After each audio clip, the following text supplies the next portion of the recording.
Sporting Dog Adventures, run, boy, That run. was awesome. Everything you Good need boy. is here under the sun. Everything you need is here under the sun.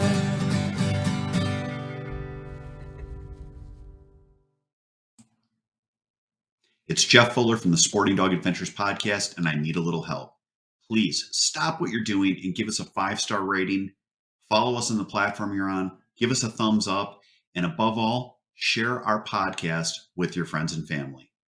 Our podcast will grow even more, and we can get more people involved in the sport we love with dogs in the field.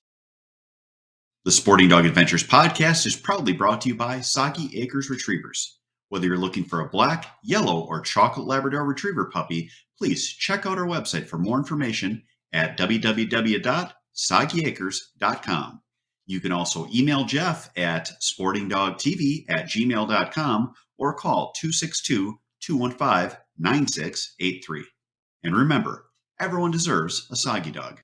Hey, welcome to the Sporting Dog Adventures podcast. I'm your host, Jeff Fuller of Soggy Acres Retrievers, and we have a fun show in store for you today.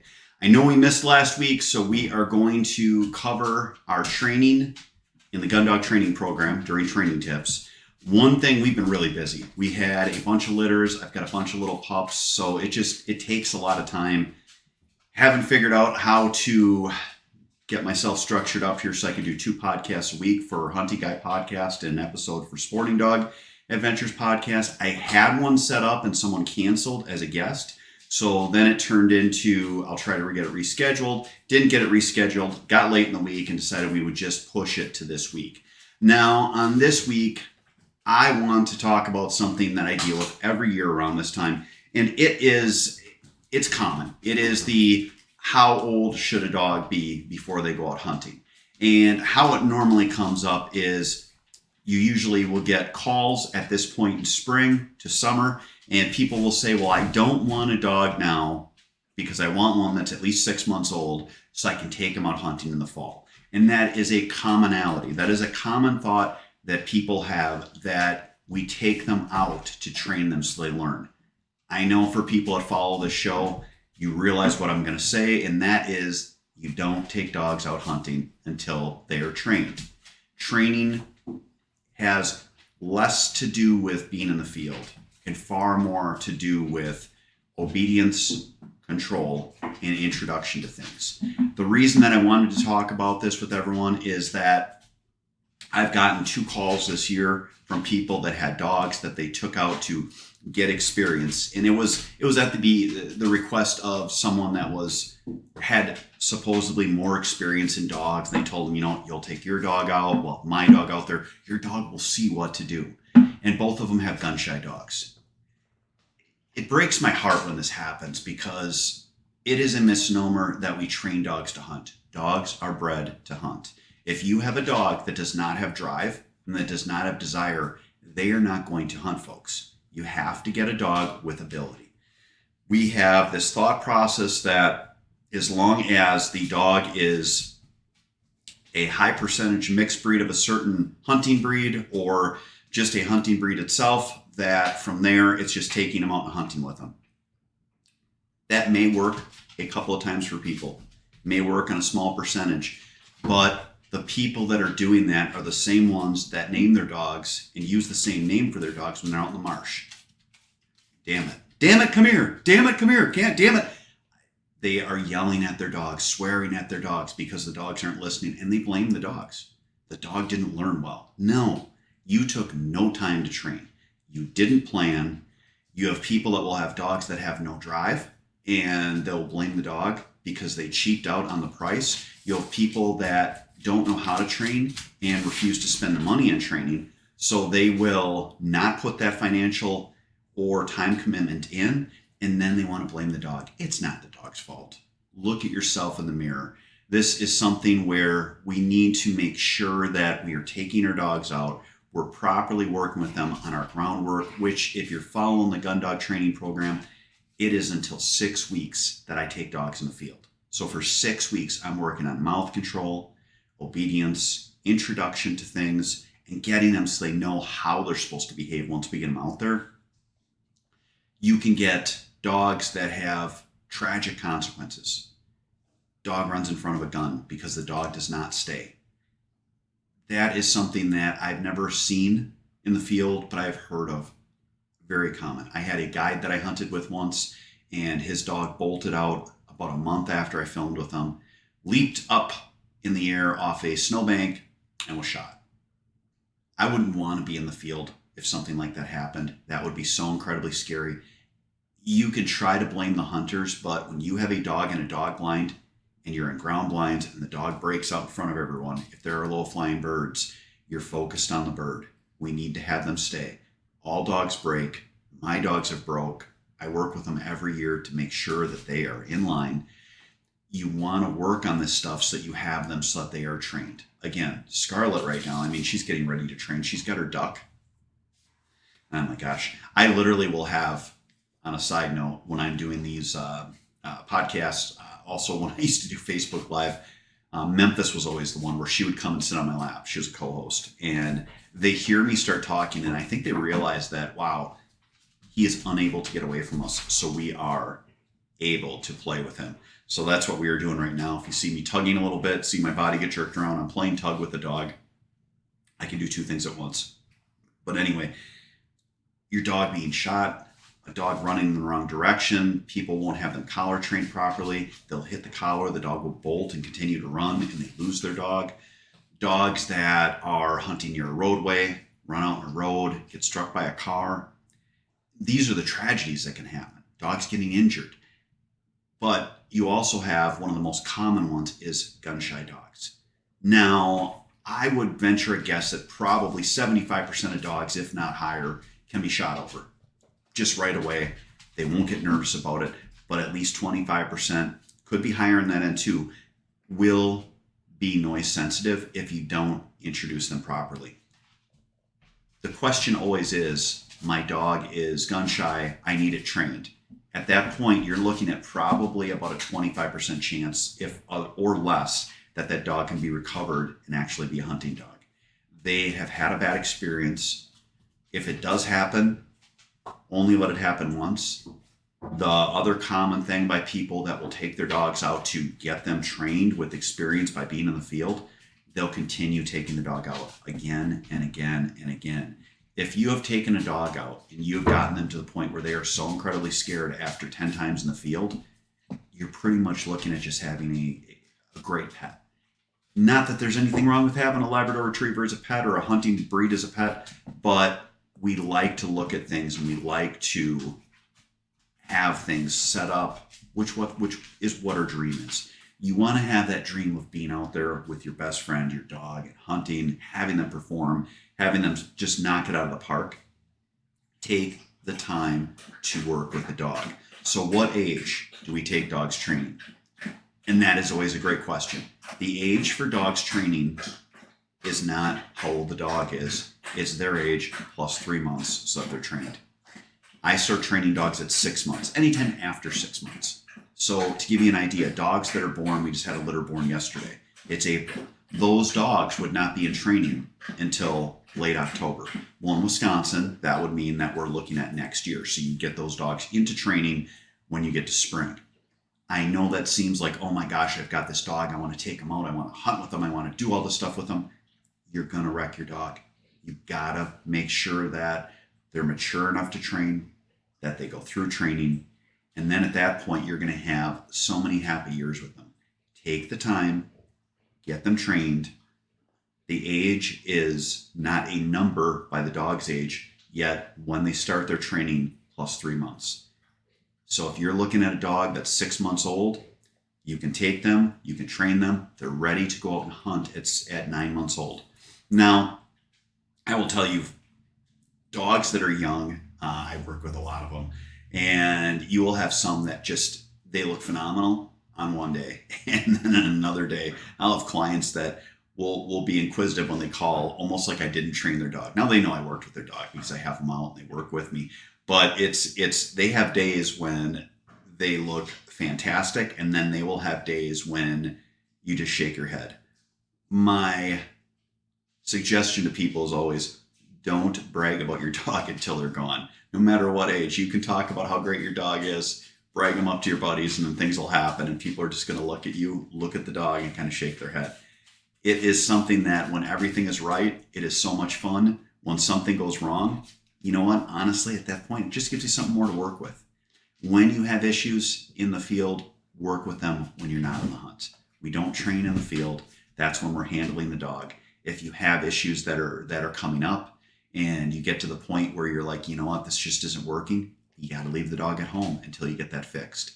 You will know how good of a trainer and how you have gone through improved steps to make sure you are through them by how the dog performs. If the dog starts to struggle, you need to take a step back to where that struggle is in your training and fix it. So I hope that helps.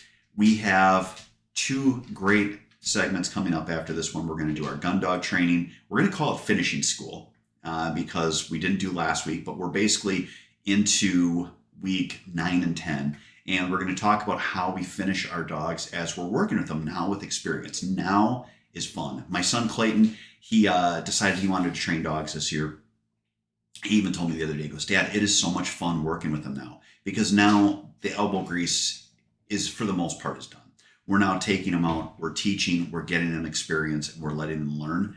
This is where we are going to get them out, give them hunting-related type scenarios so that when they see them, they aren't foreign. And I'll explain that more in the hunting tips.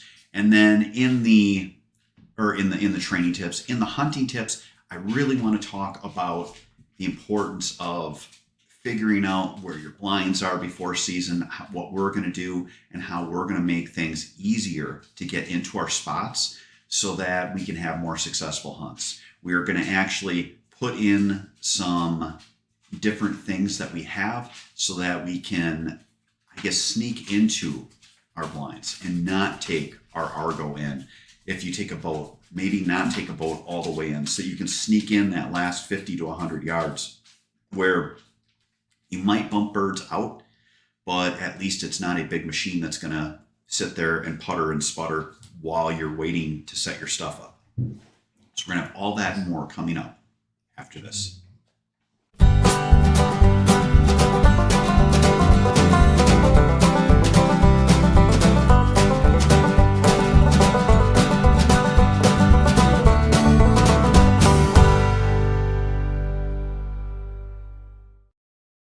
Welcome to Boucher in Janesville, where customer service is our #1 priority. Our customers come back to us because of the experience that we provide for them. We're here to make sure that we find you the right car, one that fits your budget, and do so in a timely manner. When we say we ride with you every mile, it means we care about you and how you are treated. Estamos con personal que habla español en los departamentos de servicio y venta. Our certified technicians are here to help you with all your service needs. Visit us today at Boucher.com. At Boucher, we ride with you every mile. The Sporting Dog Adventures podcast is proudly sponsored by Trupanion, medical insurance for the life of your pet. We all know that unexpected accidents can happen. That's why I partner with Trupanion's breeder support program to send all my puppy buyers home from Soggy Acres with an offer for Trupanion coverage. Learn more about Trupanion and sign up for their breeder support program by visiting Trupanion.com/breeder. Be sure to tell them that Sporting Dog Adventures sent you. Hey, welcome back to the show. It is time for our training tips, and we are in week 9 and week 10 of our 3-month Gundog training program that I do here at Soggy Acres Retrievers. Again, I've been asked if we would do DVD series. I've been asked if we could do something online. Honestly, I don't have the time to put into that, nor do I think it would be worth the overall investment. I just don't. There's so many good training programs out there, but what a great way to go through training and talk about it here on the podcast. So we have started working with our dogs in the field, and over the last week and this week, this is what I'm working with on the dogs. So we've perfected our retrieve. We've got them so they're solid, they're seated, they're waiting until their name's called. We're giving their name, Scarlet. They're going out and fetching, retrieving. They're picking up what we put out, whether it's a bird or a bumper. They're coming back. They're sitting at heel. They're offering us the bumper.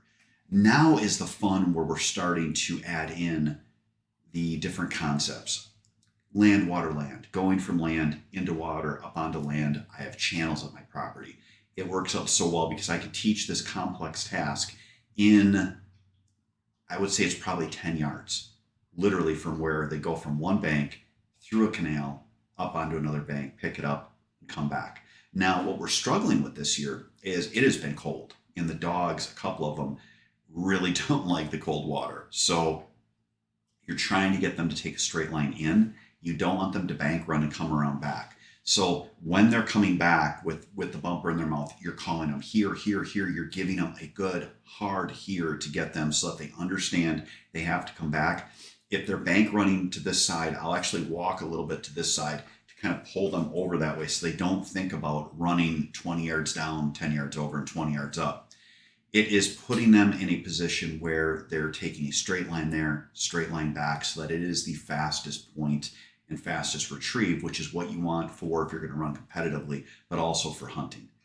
What we did past then, where our canal is, we've got land, water, and then it drops back down and there's swamp grass behind. And the swamp grass right now, it has not started growing. It is a little bit, but there's enough dead grass where it's about that tall. Perfect for a young dog.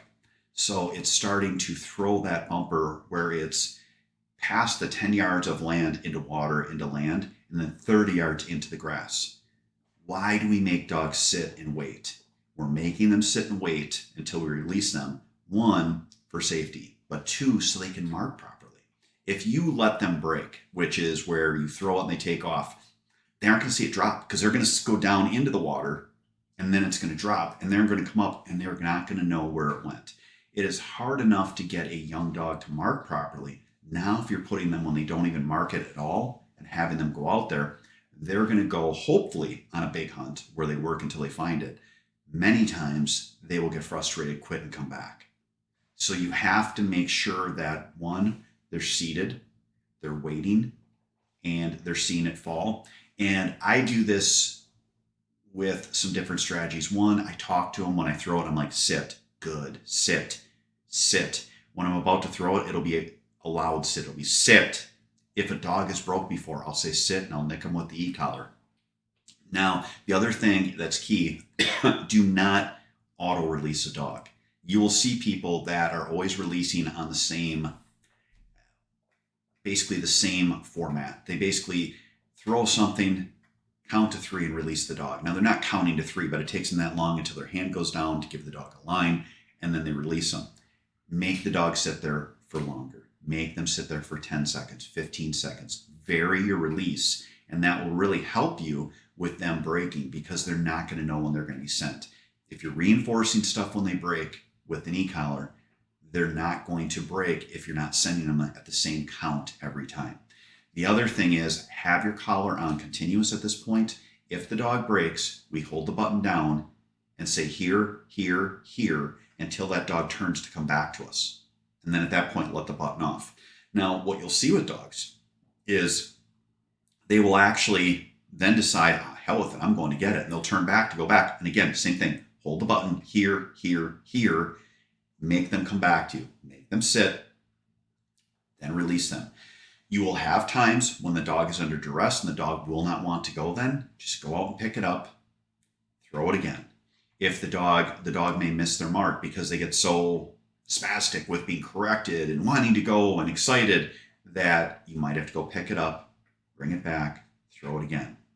If you do this multiple times, the dog will understand they cannot break.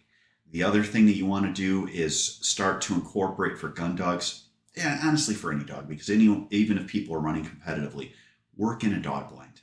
We started with the dog blind the last week, and this week we are now running out of the dog blind so that the dogs understand that they have to go on name and then come back, sit, give us the bumper, and then go in the dog blind. Now this works out good. I've got one specific dog that he loves to break. He loves to be in charge. He also does not care for pressure. So when I'm going to throw a bumper or when someone is throwing a bumper for me out in the field, he's looking up at me. Now, he's a sharp dog. He can pick up and retrieve properly because he's watching out of the corner of his eye, but we don't want that. So how do you fix that? You've got a dog that's stressed, They're looking up at you. What do? The dog blind. Hold the flap. Make sure the flaps are open so they can see out. Work with them on it. Make sure they're stationary.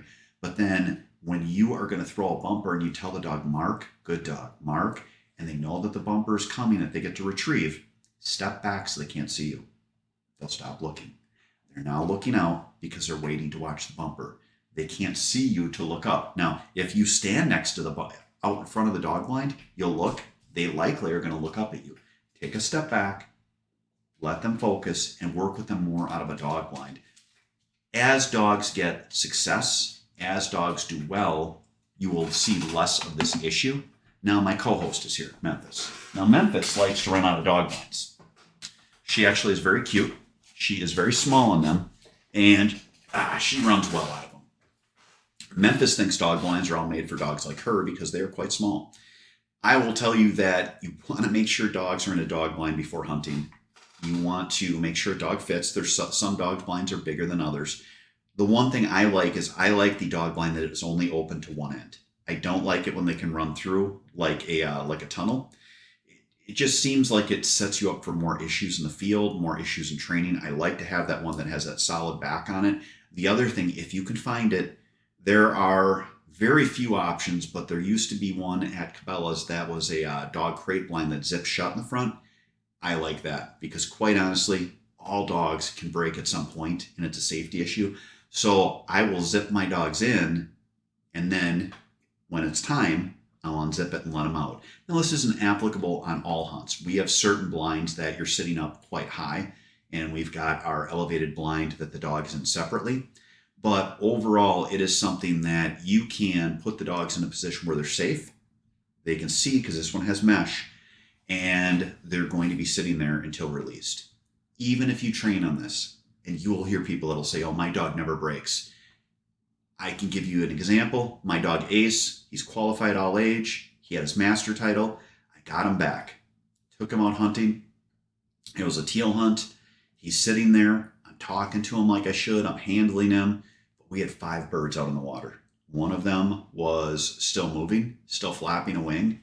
And it got to the point we had more birds working where Ace just couldn't handle it. He had to go, and he broke. And he broke 3 times that hunt. We fixed it. He wasn't happy with me. We fixed it. But it is something where no matter what your title is in your dog, no matter how much you have trained them, they get excited just like we do. They love hunting just like we do. So put them in a position where they're safe. Work with them every year, several times a year, on just being steady, and then go from there. I mean, Memphis will tell you, she fits good in a dog blind, but she'll break too, won't you, Memphis? The other thing is, remember that you're working with birds. Do upland training as well. When you do upland training, that is having 2 people where you're walking next to each other. Put the birds on the outside of you. Call the dog back and forth. I use chuckers, I use pheasants, and I use ducks. It is great for the dogs. They get experience. They can be successful. And you're working on multiple things. People will say, well, I don't upland hunt. I don't need to work on that. There are more times when you're out in the field, whether it's on a field hunt where there's grass or in cattails or just in a swamp where the dog needs to go on a hunt and knows how to go back and forth and quarter, pick up birds and bring them back. It is all applicable. It is something that's easy to work on. It's easy to get a lot of bird work in too. So you're getting a lot of bird experience for the dogs, picking up different birds all at once while you're working on 2 tasks at the same time. So that's what we're working on in finishing school. The other thing is use your whistles. I don't know if we've talked about this, but use the command here and then beep, beep, beep, multiple, 3 times. Here, beep, beep, beep. The dog will come to you within a couple of days. It's just beep, beep, beep. The other thing we can start to institute is the 1 whistle sit, which is the dog is out. Beep, sit the dog, work with them on it in obedience, and then start to use it in the field. Now, this is something I don't work with them until after 3 months, but just something that you can start to incorporate that will help your dog and help you be successful in the field with them. So that's it for this part of the training tip. Next week, we'll be back with week 11, and then we've got week 12, which is graduation week for our dogs in training. Next up, I want to talk about the importance of setting up your spots so you can get in efficiently, as quiet as possible, and get your decoys out on your waterfowl hunts. All that and more coming up after this.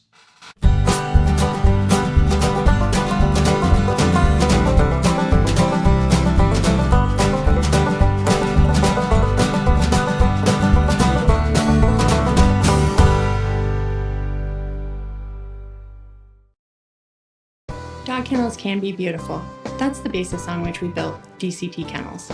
We give you the opportunity to have a beautiful kennel that blends seamlessly with your home decor while providing a safe and comfortable respite for your dog. Visit dctkennels.com to see all of our custom selections and start building your dream custom doggy credenza.